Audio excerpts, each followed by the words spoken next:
Hello, everyone. Thank you so much for joining us for tonight's panel.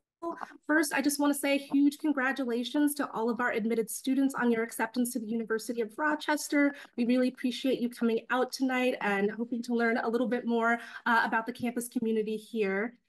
We have an absolutely wonderful panel of faculty and staff here at the University of Rochester who are going to be sharing with you their staff and faculty perspectives on diversity, equity, and inclusion here at Rochester.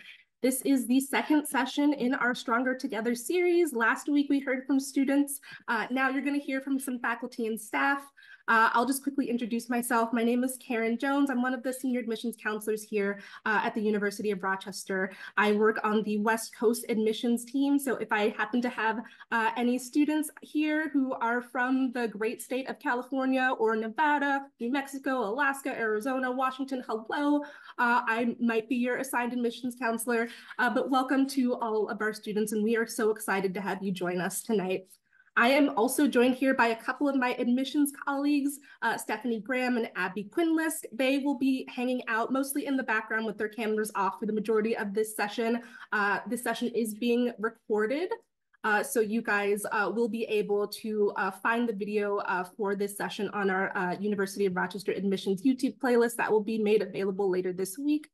But welcome to our second session in our Stronger Together series.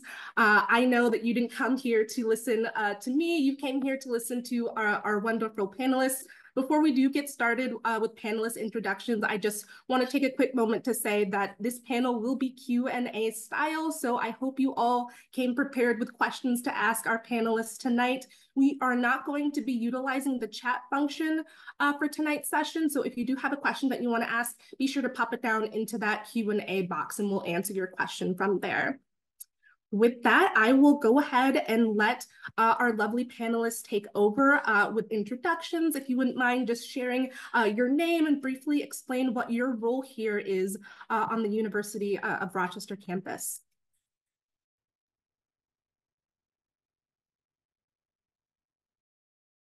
Evening, everyone. My name is Mary Mendez Rizzo. I'm the Assistant Director in the Office of Minority Student Affairs. The acronym OMSA, we say that our office name is OMSA, and we like to call ourselves HOMSA, or a student's home away from home. In OMSA, we are staffed entirely with our professional staff is entirely folks of color. All of us were first in our families to go to college, so we understand what that whole journey is like. And each of us brings our unique selves and our unique experiences to our role.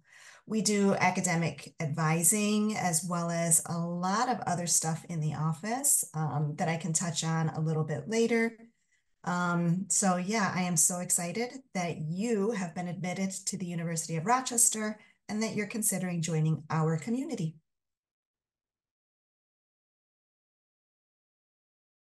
Hi, everybody. I'm Dr. Jessica Guzman-Ray. My pronouns are she, hers, and I serve as the Assistant Dean and Director of the Paul J. Burgett Intercultural Center at the University of Rochester. In this capacity, we do a lot of student life, and so I have a Director of LGBTQ Life within my office, an Assistant Director of LGBTQ Life. You'll hear a little bit later from Nick, who's my Assistant Director of Student Activities and has a dual reporting system.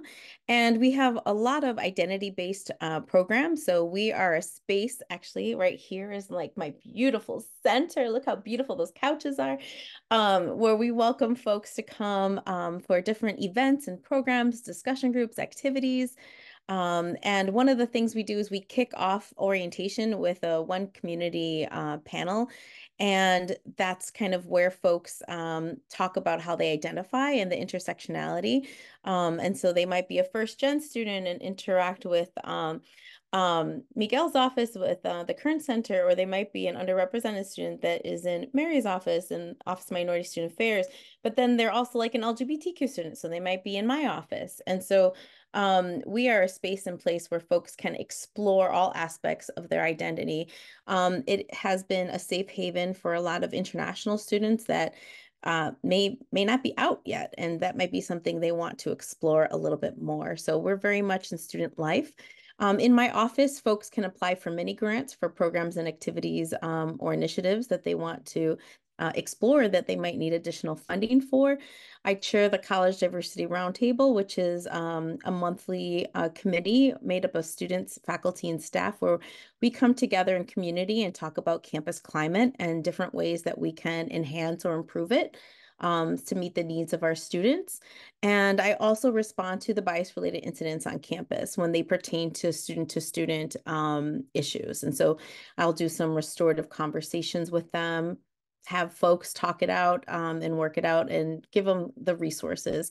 And then lastly, we do a lot of workshops and training. So if folks want to enhance their leadership skills, their implicit bias, privilege, all those good things, my office does that in conjunction with the Medallion Leadership Program, which you'll hear about hopefully later about from Wilson Common Student Activities. So I hope you consider coming and joining the University of Rochester and enjoying this beautiful space.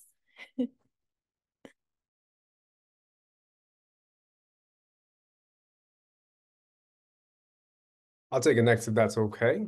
Hello, everyone, wherever you are in the world. Good morning, good afternoon, good evening. So happy for you to join us today. I do want to say congratulations first and foremost to your acceptance to the University of Rochester. We really do hope that you consider us. I am an alum of the university at the doctoral level. So you'll be joining a great community. And if you're here, we always like to already start calling you alum because once you get out of here, you join this larger network of people from all over the world who have an affinity towards the university and who have some sort of common language, common place because of the university. So I'll just say that. My name is Dr. Miguel Baike. I am the director of the David T. Kern Center for Leadership and Diversity in Art, Sciences, and Engineering, long title. This is all to say that we support students in most, if not all, majors across the university. And we do designate ourselves, or we have been designated as a home for first-generation students, the academic home for first-generation college students. What was once an office of basically two back in the 90s has grown into an office of almost 25 full-time professionals dedicated to the enrichment and enhancement of the experience, particularly student experience, those who are first generation coming from low-income backgrounds, who are underrepresented racial and ethnic minoritized individuals in higher education. And our goal is to serve you and make sure that you are graduating in a timely fashion, succeeding by means of your own definition, entering into spaces in which you wish to enter post-graduation, whether it is graduate education or industry. We are here to service and serve our students. We do house many of all of the TRIO programs on campus. So if you do have a TRIO background, TRIO is all over the country. So if you were ever part of Upward Bound or Upward Bound Math Science, Education Talent Search, we have them here. And so if you find yourself part of that community, come engage with us, and we'll make you part of ours as well. Since you are part of the TRIO family, and hope that then you think about joining our collegiate TRIO programs, which here we have Student Support Services and the McNair Scholars Program, and I'm happy to discuss those programs at a later time. Our office is really adamant about academic enrichment and enhancement. So we do various interventions such as courses and workshops and research activities. Our office does coordinate a lot of the research experiences on campus. We don't do the research component of it. We work alongside our faculty who assist with, who conduct the research, but we coordinate all the activities, particularly in the summer through a 10-week summer program that is really around social activities, community building, professional development, and understanding how to navigate the academy, of which is the University of Rochester. We have developed some brand new initiatives as well so that we are constantly engaging with our students and keeping their ideas and recommendations in mind as we think about who we will become and how we will service students in the long run. I'm happy to discuss those initiatives again at a later time as well. But So much to say, so little time, and I want to make sure my colleagues here are touching on some of their areas as well. Again, congratulations on the acceptance. I'm happy to answer any questions. I'm going to actually popcorn it if that's okay, because I think, maybe the labs, I don't know who goes next. Matthew, let's hear from you if that's okay. Thank you. Appreciate it. Welcome everyone, and congrats again on your admission. My name is Dr. Matthew Omelski. I teach in the English department and in the Department of Black Studies. So there's a slight revision to my name on the screen you're looking at. I'm the Director of Undergraduate Studies in the Department of Black Studies. Jeffrey McCune is the chair of the department. So I teach African and African diasporic literature and cinema. Courses like in the fall, I'll be teaching a class called Global Black Speculative Fiction. I also teach things like contemporary African film and fiction. But in my capacity for the Department of Black Studies, I basically I help students kind of navigate our major and minor.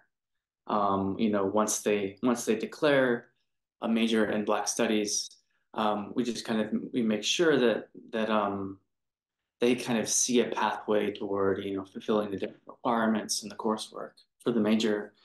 But I think I got a little bit ahead of myself. So the Black Studies, for decades, we were a program that had an undergraduate major, but we weren't a full-blown department. And so in 2022, we did become a department, which means that we've been able to hire a bunch of new faculty and kind of enhance our programming and presence on campus and in the greater Rochester community.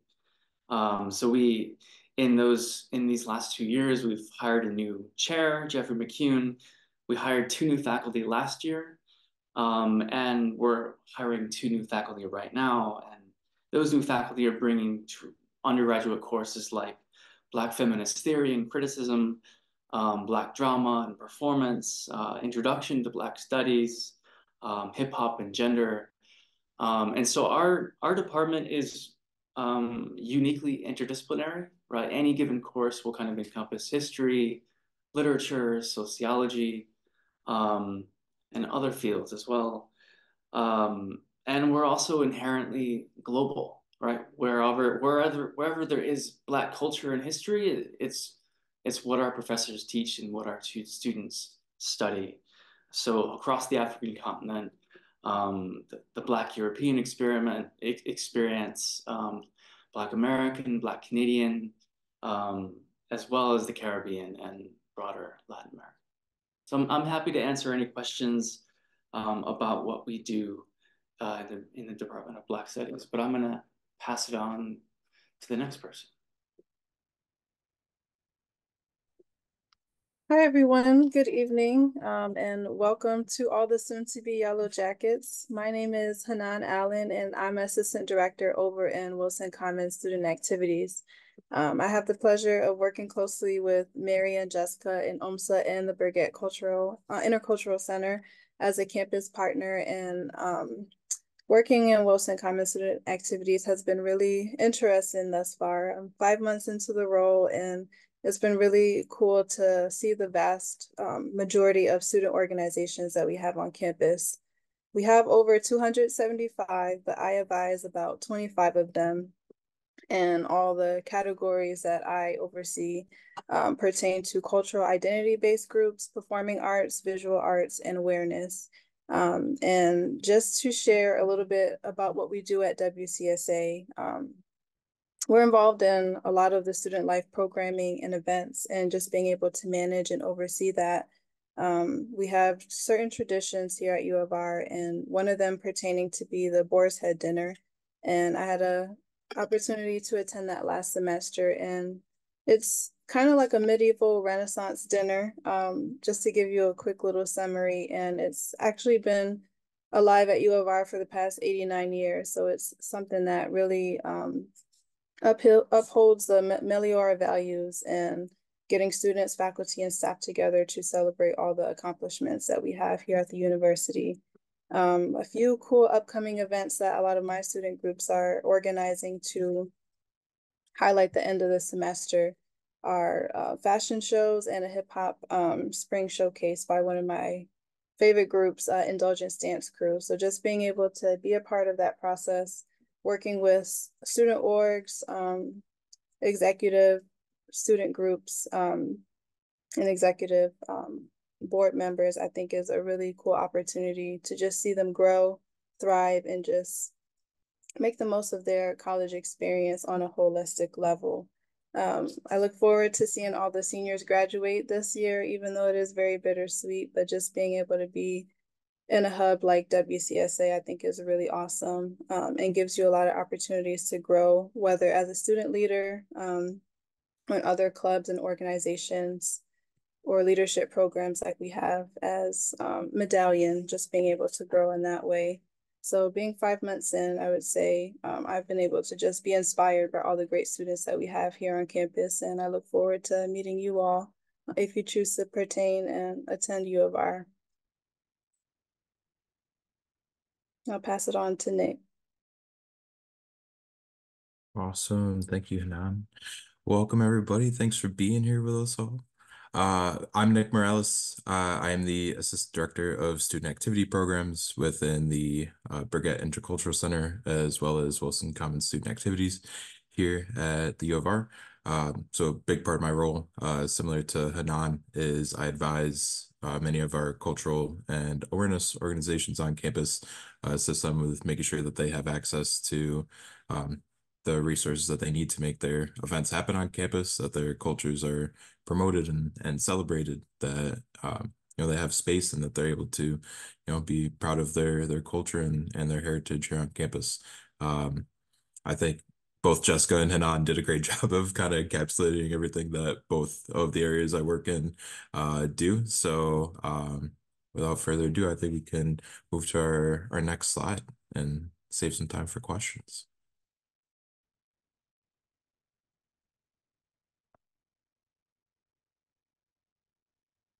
Thank you all so much for your lovely introductions.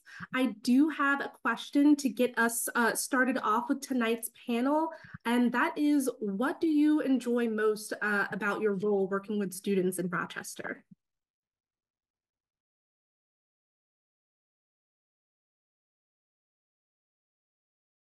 Did you want us to raise our hand or just popcorn it around? You can popcorn it around. I'll get us started. I have been at the University of Rochester for 14 years, non-consecutively, 18 in higher education. And one of the things that I love about my students is they hold us accountable.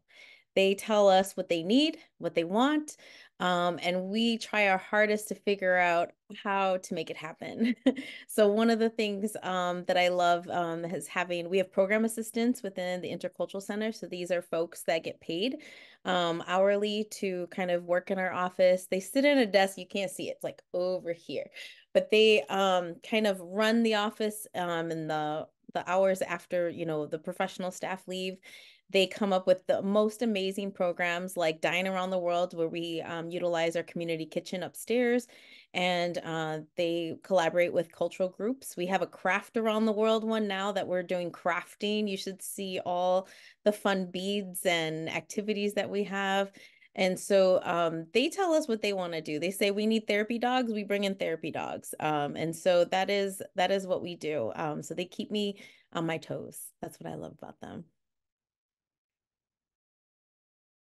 I love most about what I do here at the University of Rochester are the traditions. The U of R has lots of amazing traditions, and two of those I have a part in for our office involve helping students come in and then also helping students graduate and leave. So I help coordinate the Early Connection Opportunity Program, which is a 4-week summer program where students who have graduated high school spend 4 weeks on campus getting acclimated to the campus.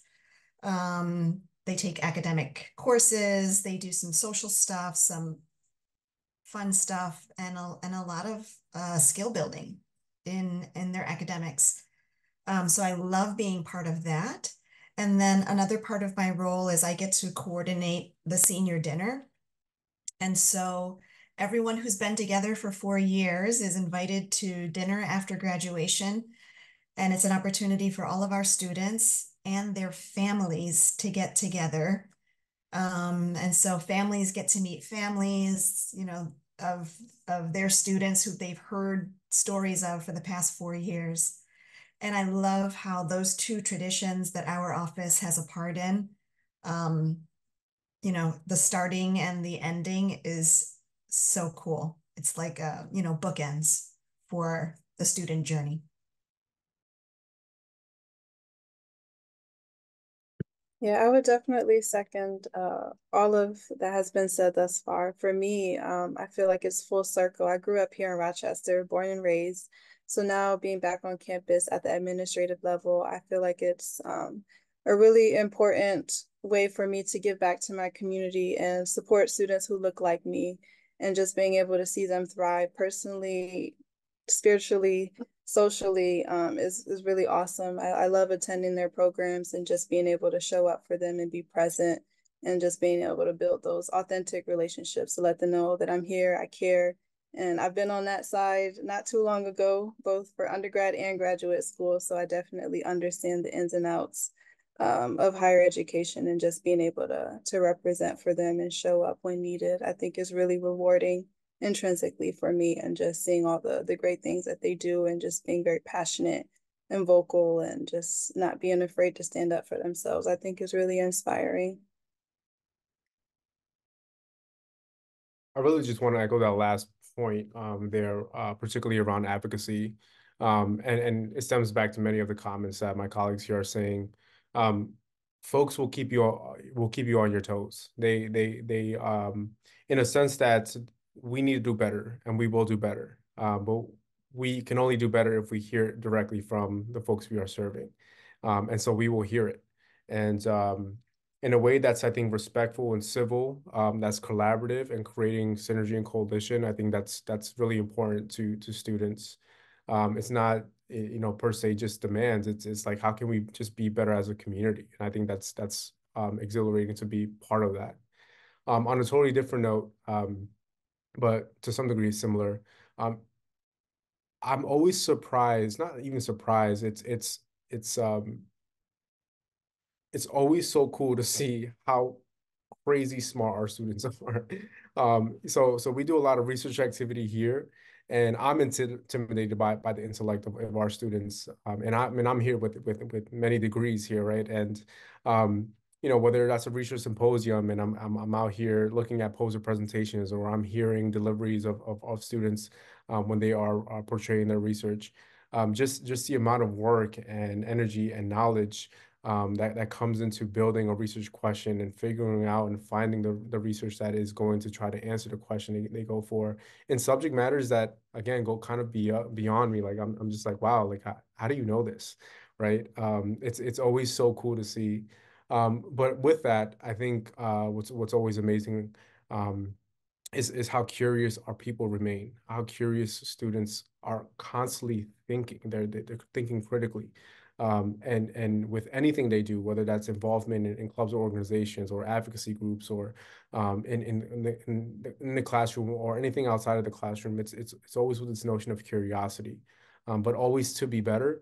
And I don't know if folks understand, like they're inherently spilling out this sort of Meliora spirit, right? Like ever better, right? I mean, by way of being themselves.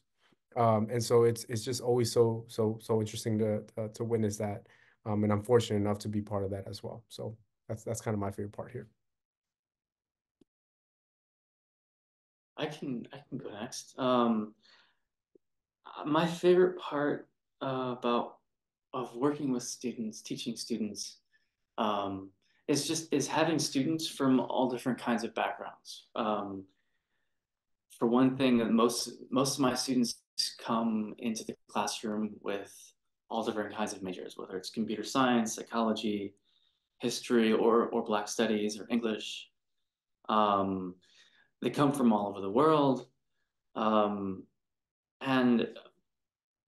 so I've only been teaching at University of Rochester for 5 years, but I've been here long enough to have had students in multiple of my classes over the course of their undergraduate studies. A couple I've taught 3 times in 3 different classes, and I've had them as first years, as second years, and now as soon to be graduating fourth years. So it's really it's great to develop close relationships with students, because in Black Studies and in English, in the humanities, most of the classes tend to be about 10 to 20 students. So you really get to develop individual relationships with them. And it's really, I think, valuable for us as professors, but certainly I think, and I hope for students as well. Mhm. Yeah, to go off of what was already said, similar to Miguel, I'm definitely really inspired and taken aback by the intellect of our students. I When I meet with just different students in my organizations, I find that so many of them are double majoring in things that I would never even think to compile or combine together, that they have a very specific like niche that they're looking to fill with that combination of majors, and a very specific passion that they really care about and for their future career and their endeavors. But particularly what I really love about working at U of R and working with students is when you're on a college campus, it's a great opportunity for discovery. It's an opportunity for you to discover more about who you are as a person and what you care about, and what passions that you have. And that's what I witness, every day working with my organizations, things that they are just so passionate about, and how they go about bringing these events to fruition and making them happen, and how they're able to celebrate their cultures or celebrate their passions all together, while also having a balance of being able to discuss more um, sensitive topics as well, and more serious topics within their community. So having that balance of being able to have that intellect, but also be able to have fun at the same time is really important as a student as well. So.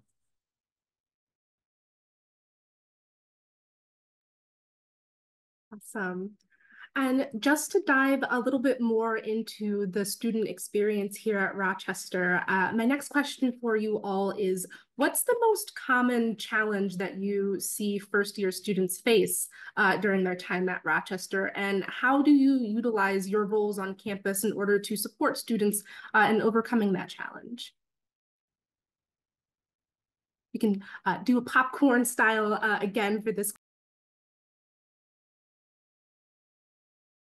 I can start off. I might as well. I've only been here since September, so my experience at U of R with first year students is pretty limited, but just from what I've seen so far, and my previous like working experience in higher ed, I've just learned that a lot of students can struggle with finding balance and figuring out how to prioritize the things that they care about and what they're involved in on campus.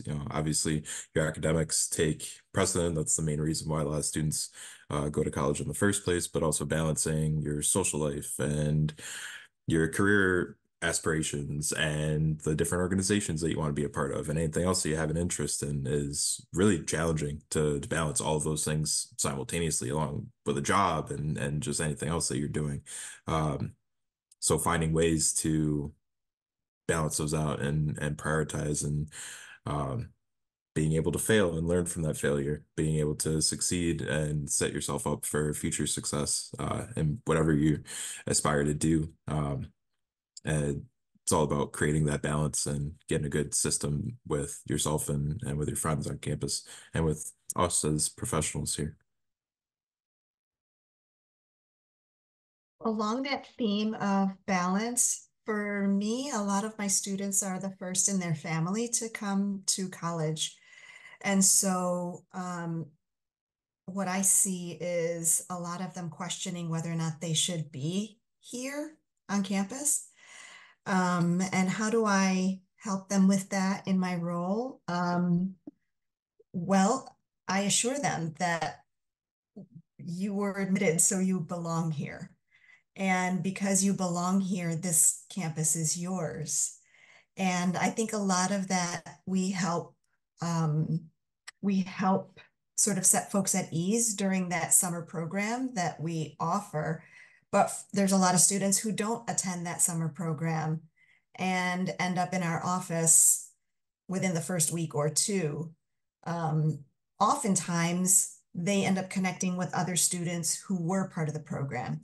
And so a lot of what we do is building community and encouraging students.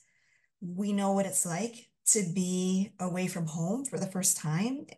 We know what it's like to be on a college campus. And this community here that you see represents so many different offices of people with a very similar background. And so I don't want to make it sound like our office is the only office that does all of these great things. We have great relationships with everyone that you see here on this screen. And so we'll often, that's part of just connecting students and helping them feel comfortable and helping them feel like they belong, is wherever they walk in, we're just one stop, but we help them get to wherever their next stop is. So we'll send people to the Kern Center, we'll send people to BIC, and we've had those offices send students to us. Any student who's interested in an organization that isn't one of the many organizations that are out of our office, we send them over to Hanan. So not only are we looking out for the students that fall under our purview, as each of us do, but we're just looking out for students and helping them navigate all that the campus has to provide. Yes, Mary, I just want to echo that wholeheartedly, and just really send this message like it's okay not to know everything, right? It's okay not to know anything, right? I mean, this is the time to explore, and I think our offices do really well with trying to provide the resources or explain how to navigate this environment, right? There are folks here who put on workshops, who teach here. Folks in my center teach this course called Navigating the Academy to have particularly our first generation students understand what does it mean to be in higher education? What does it mean to be here at the University of Rochester? What are our support mechanisms, our support services, our resources that would allow you to achieve academically? So I just wanted to echo that. The other thing here that is kind of funny, and I think it's just a niche in higher education, I think is funny. What you'll come across once you enter this space is a lot of acronyms. Like higher education folks love using acronyms, so get ready for that. TAs, office hours are, no, that's an acronym, but that's another thing. Like TAs, GAs, BIC, right? We just threw that, right? Both Brigade Intercultural, like we love our acronyms. So if you do see those floating around, just try to ask what those terms mean, what those acronyms mean. There's a lot that probably comes within those acronyms. We're just infamous for that in higher education, and U of R is no better than that as well. So just want to throw that tip out there, but I'll stop there. And from my perspective, when I respond to bias-related incidents, I think after COVID, something that came out of like Res Life, there seemed to be a little bit more conflict in the housing situation. And I think that was just because during COVID, people weren't talking to each other. So my office has been engaging more in conversations on how to train students. We've been having more and more student orgs have DEI chairs for their organizations. And so I do a lot of trainings on restorative practices, restorative justice. I mediate. I know like in high school, like maybe you have mediation, I don't do mindfulness. I feel like that's a whole different set of skill sets. But I do mediation. Yes, Mary could do it. But I do mediation and like restorative practice. And so that is something that we've kind of stepped in and assisted students in navigating.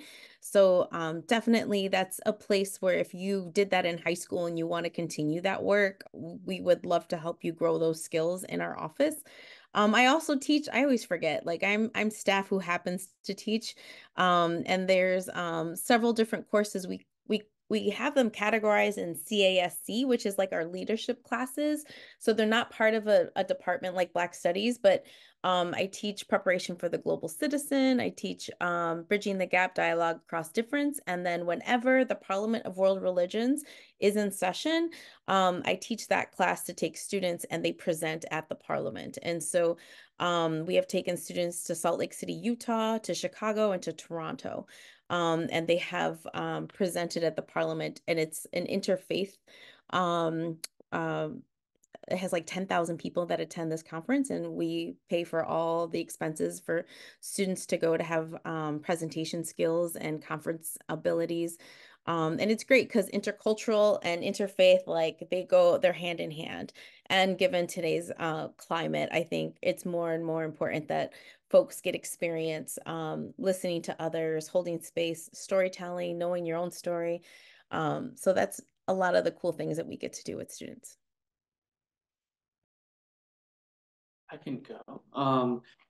The term balance has been used a few times, and I would say that's the biggest challenge that my students run into. And of course, I'm encountering any given student's kind of ups and downs with balance from the side of a professor, right? And so sometimes they feel less comfortable kind of I don't know, confiding or even telling me that something's happening. Instead, I don't see them for like 3 class sessions, right? So I mean, for one thing, I try as a professor to remain flexible and try to find a way for that student to succeed that semester. I as the director of undergraduate studies and Black studies, I do a fair amount of reaching out to our majors and minors just to touch base and see where they're at, how they're kind of coming along in university life and well in their studies. So for me, checking in on a student's balance is just about checking in, not necessarily requiring them to kind of tell me all their problems, right? I tell them they can tell me whatever they want. But it's about making sure that they know that I'm there to talk to, right? Whether it's class or any other thing.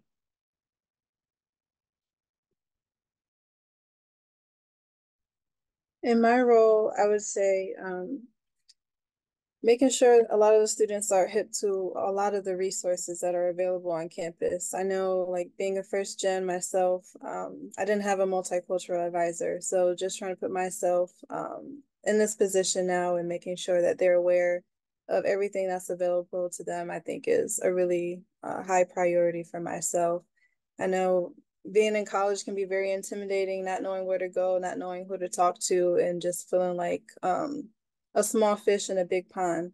But whether that's like telling them about the financial aid options they have, the food pantry that's available to them on campus, different student employment jobs within WCSA and other offices available at U of R, I think it's really great to just take that holistic approach and utilize it as like a case-by-case basis, because every student has different needs, and just getting to know them and who they are, where they come from, and what can I do to make their college experience better, whether it's on a small scale, a large scale, and encourage them to get involved and be social, attend different programs. You never know who you'll meet.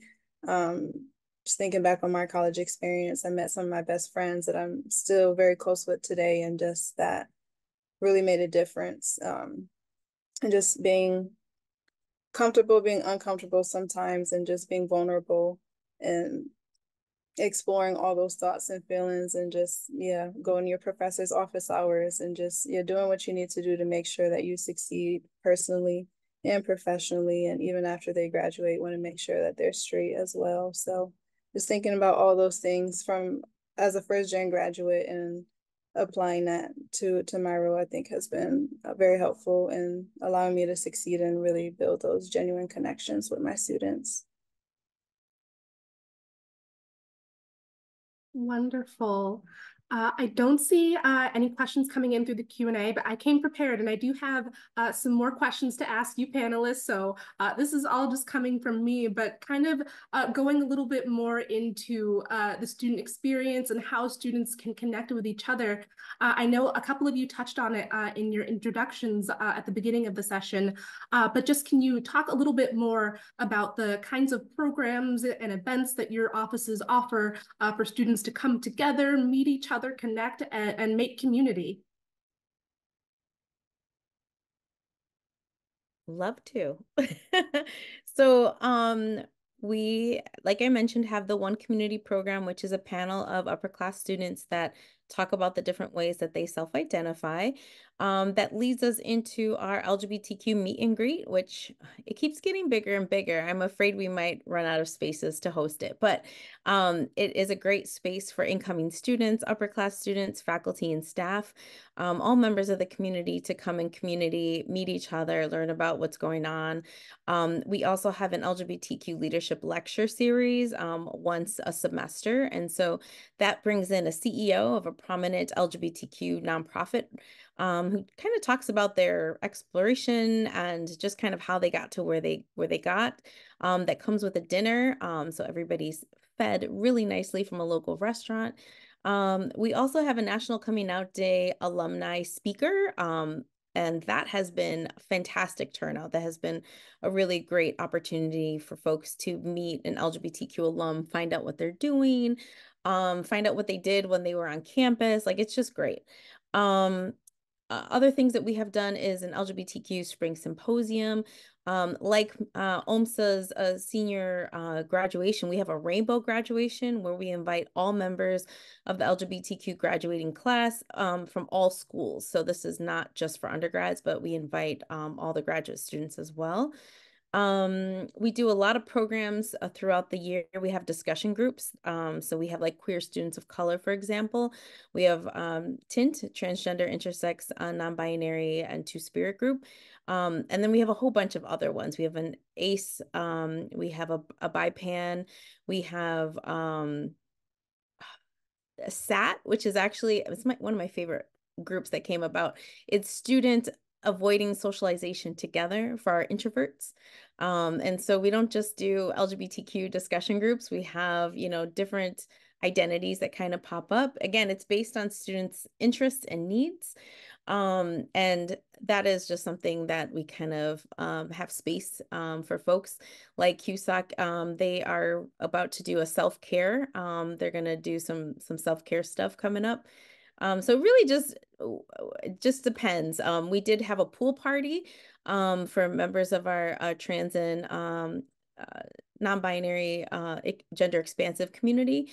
That was fun. And so we're always doing different things. We went to a roller derby in the city of Rochester. We had a whole bus of students who went to learn about the roller derby culture and what it's about from an all gender team. And so that was really cool. And so we're just always doing fun things for folks. And so we another thing too is we're scheduling our second annual blanket ceremony. And that is for folks from Indigenous and Native American backgrounds.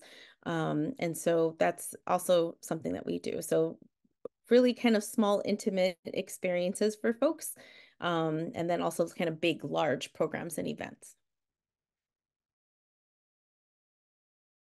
Part of what we do is we want to create spaces where students can explore leadership and explore, being a leader of color and what that means. So we have 5 groups that fall under our office that we advise, and they are full of acronyms, as Miguel said. So I'm going to pull up my cheat sheet. One is WLA, which stands for the Women's Leadership Alliance. That is a group for women of color. It is open to anyone. You don't have to identify as a woman, but that's the lens that programming happens in for this group. And so that's a space where young women get together to talk about leadership concepts. And then they put on, similar to what Jessica mentioned, what does that mean? What does professionalism look like?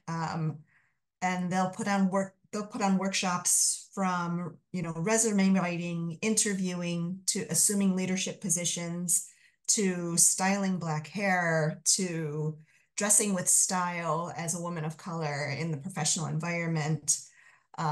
They will have speakers come in and present. So that's WLA. The brother group to WLA is MMLA, or the Minority Male Leadership Association, which basically does the same thing. And those two groups often collaborate on different things. But MMLA is a space for men to get together and talk about things. They've had barbershop type workshops and events where they've actually had barbers come on campus. And, I don't go to a barbershop, but apparently there's some conversations that happen that are very, very meaningful and important. Another group is MSAB, or the Minority Student Advisory Board. And that is a coordinating mechanism. So the cultural groups on campus, or MSAB, reaches out to all the different cultural groups on campus to sort of get a sense of what is the climate like for these cultural groups. And then they take these issues to the president and the provost. They have regular meetings with the president and provost. And so it's sort of an advocacy group for the cultural groups on campus. Another group is MAPS, or Minority Association of Pre-Medical Students. And students with an interest in any health-related profession get together for study sessions, workshops. If you check the link to the OMSA Chronicle, you'll actually see a photo of about maybe 10 MAPS students who went to a health conference down in, I think it was in New Orleans. They just recently got back. And the 5th group is the Douglas Leadership House, which is an actual residential space. It's a house on the fraternity quad. 20 students can live there. And the mission of the house is it's for students of all cultural backgrounds to come together to raise awareness about the Black experience. They have Monday night lounge lessons where members of the house. So not only do students live there, but they're also engaged in like running programming for the house and outreach. And so students will host workshops at the house, and all of the workshops have some sort of element of Black culture, Black awareness raising. It could also be, in addition to the identity focus, they have 4 pillars. So their pillar projects are things like conflict resolution, appreciation for the arts, community engagement, and leadership models are their 4 pillars. So out of our office, we use these groups, and students use these groups as a way for us to remain connected to the students, hear what's going on as part of the student experience, and create spaces where students can engage in programming that is meaningful for them.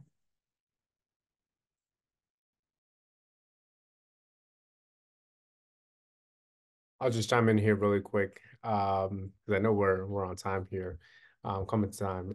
The biggest thing I think one of the biggest or signature events that we do here are really geared towards First Gen Week in November. So National First Generation Day is November 8th every year. So around that time, we put on a full week of events where we partner with our colleagues to really celebrate the first generation student and first generation experience. We bring on keynote speakers to discuss, what being a first generation student was like, or what being a first generation individual is in their current context. Just this past year, we brought in Dr. Joanne Collier, who is an assistant vice president for DEI at Rutgers University, spoke about being a Black woman scholar, first generation scholar, as well, but also now a practitioner doing this work in the DEI field, particularly at Rutgers University. Fantastic keynote address. It was inspiring. It was she makes you want to move. Like, she's that kind of person that, like, you hear her, she's just like, oh, like I want to get going. Like, like, you motivate me, type of thing, which was phenomenal. Then we do things like Treat Yourself Tuesday, like where we bring in, we have like snacks, and we bring in therapy dogs and things of that nature, right? Just sort of make sure that folks are keeping their wellness in mind. Partnering with our Green Center, we do like a networking night as well, where we're getting connected with industry members. We're getting connected with faculty members, sort of discussing what it's like to be within those career settings. Also assistance with some professional documents, right? So resumes and cover letters, things of that nature, that our students can have access to. One of the controversial, I would say, titles, but I think one of the realest things that staff put on here is called My Biggest F Up, right? We're talking about the real experience of being a student at the university, or just learning from mistakes, and let's have open conversations about what those mistakes were and how we sort of navigated that, right? And so there's either sometimes a panel of students, or we're just having open dialogue around those pieces, and reflecting together as a community, but also building each other as a community, right? And I think that's amazing. And then we kind of end off the week with sort of like a celebration, or we do like a First Gen Fun Day or something like that. This past year, we did a Student Leadership Awards ceremony. We had a nomination process. We awarded new awards to students. It was great. Had really great food. It was a great celebration. So we do a full week of events to really celebrate our first gen students. That's one of the biggest highlights of the year. We do, of course, other mechanisms so that our community is coming together. But I know folks, I think, here take part of it, and I just want to mention it. We do something called Dewey Fest at the beginning of each semester. It's a huge sort of community engagement opportunity where our students are able to really engage with the resources in Dewey Hall. Right, that's OMSA, myself, that's the Green Center, the Center for Education Abroad. That's all folks really in Dewey, and then I think we even branch out to folks outside of Dewey, because I remember seeing some quite a few resources on campus, and my colleagues as well. It was my first time witnessing it this past September. I've only been in a role for a year, and it was real cool, and allowed me to meet some students, particularly in the quad and all over, around the Dewey Hall space. So I just wanted to mention that because that's a signature event that happens every year, that allows us to build a lot of community together.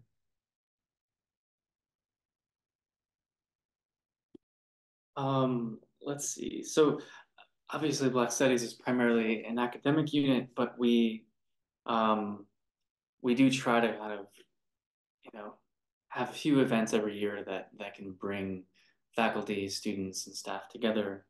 And especially in the last couple of years, we've grown so much that it's important for us that students know about the new faculty and the kinds of classes they teach.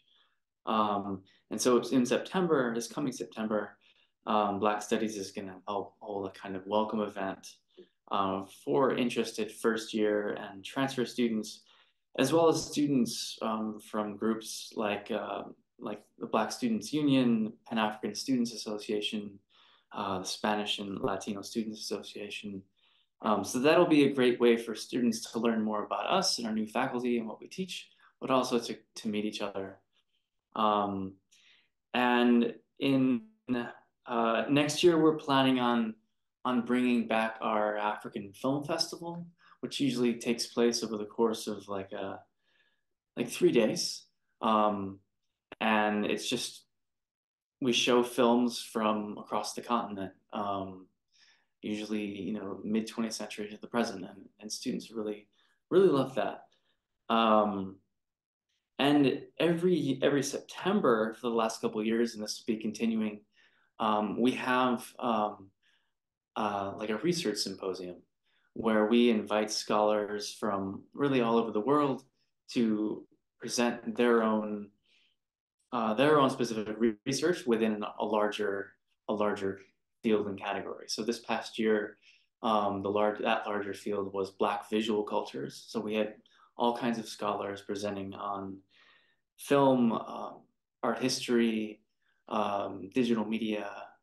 So yeah, we'll be having that again in September.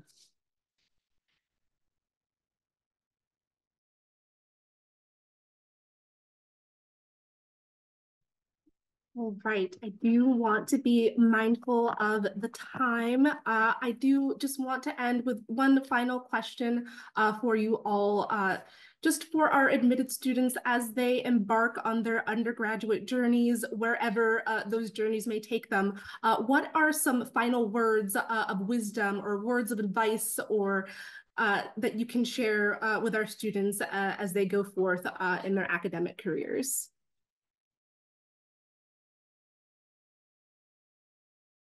One of my favorite sayings is there are no failures, only lessons learned. So if you come to the University of Rochester, wonderful. If you choose to go someplace else, that's, you know, your journey. So I wish you the best. And once you're there, you make the best of your experience. And if it doesn't turn out the way that you imagined, then don't see it as a failure. See it as a lesson learned, because that gives you the power to pivot and navigate in a way that you can, you know, choose a different outcome. I say follow your passions. I was not admitted as an undergraduate student to the University of Rochester, and I say that very proudly because I ended up going to another institution of equal caliber. And what ended up happening, I came back and got my doctorate from here. And so if you choose to join us on May 1st, we will welcome you with open arms. If you choose to go to another institution, it doesn't work out, you want to transfer back, come transfer back here. If you decide you're going to go somewhere else but come back for your graduate studies, then come back for your graduate studies. We don't care, as long as eventually, maybe in the future, this is the home for you. And follow your passions. Like, go to an institution that makes you feel like you're going to be supported, that you have the resources available to help you navigate the campus for your major, your minor. On our campus, you know, we have that open curriculum, which differs from a lot of institutions. And so you can cluster in many different things. If you don't want to take that chem class, if you do want to take that chem class, well, that's up to you, right? And so that's something that sets us apart from other institutions. And so as a Research One, predominantly white institution, just note that however you identify, there's many resources on campus. One thing that wasn't mentioned was the Interfaith Chapel, and I just want to mention that if you are a person of faith, or even not, if you're agnostic or atheist, they do have an interfaith group that welcomes folks as well. So however you identify, that you would have the support that you need on this campus. So follow your passion. One life motto that has definitely guided me, I would say, is education is a gateway to a world of infinite opportunity. and just being able to make the most of your college experience, whether that's studying abroad, joining a student org, or working, finding a job on campus. I feel like it develops you in a way that you never saw coming, and just being able to start your experience with an open mind and open heart, and just being able to follow that principle, I think it will really ground you no matter where you go. Of course, we would love to have you here, but just owning your education and just making sure that what you're passionate in is something that will give you purpose and will allow you to thrive no matter where you go in life, and find that community, find that support system to get you through your highs and your lows. Mine has already been taken by everybody else. But it's also pursue your passion, right? Find the things that you love to study, that you love to learn about. Even if you're not good at it initially, your passion will kind of drive you. Whether it's your major or an extracurricular activity, you know, your passions will also lead you to your people, right? Through common interests, right? You'll find your people if you do what you want to do, what you love.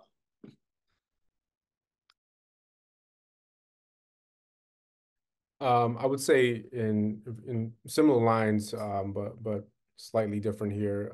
It's the road to success is never linear. It's never is. You might see well-polished professionals here, with fantastic stories, but best believe our stories are going in all different directions, and we ended up here somehow. And for me personally, it was a fantastic, exciting, nerve-wracking, challenging, but beautiful story of how I ended up here. And be okay with that. Be okay with pivoting. Throughout your academic journey, that's going to happen quite a bit, but through life in general, be okay with pivoting. And the second point I just want to get here with that is as you pivot, as you develop where you know this path towards your success or where you're going to go, it's okay to be different once you get to that destination. When you look back, you're probably going to see a totally different person. Best believe I was a kid with do-rags and snapbacks and 3XL shirts just 12 years ago. Now I'm here, right? And nothing wrong with that. And I love the person who I was, and I love the person who I am. But wow, what a change, right? And I never would have expected that. So I pivoted much and ended up here, and I love the story that I'm able to tell. So just find those moments where you are telling your story and reflect on what you've encountered. So similar to the passion, but be okay with pivoting. Yeah, for mine, I'm actually really glad, Jessica, that you put that in there to find your passion, you find your people. I was gonna say when whatever campus you decide to go with, and wherever you choose to attend and follow your heart, find your people, uh, find your home on campus, create and craft your own family for yourself on your campus, and also don't be afraid to ask for help, to lean on your friends, your support system, us as staff or faculty. Like, we're all here to support you and make sure that you're successful, and help pick you back up when you're having a tough day. So yeah, don't be afraid to ask for help and find that family.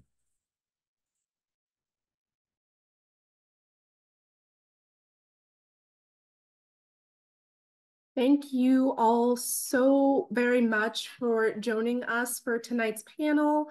Congratulations again to all of the admitted students.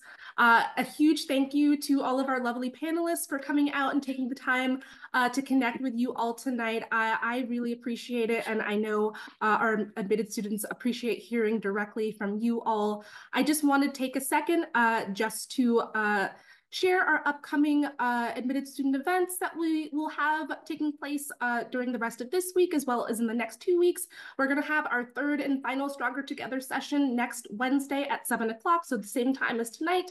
And you're going to be hearing from some alums of the University of Rochester and get kind of the alumni perspective at the university.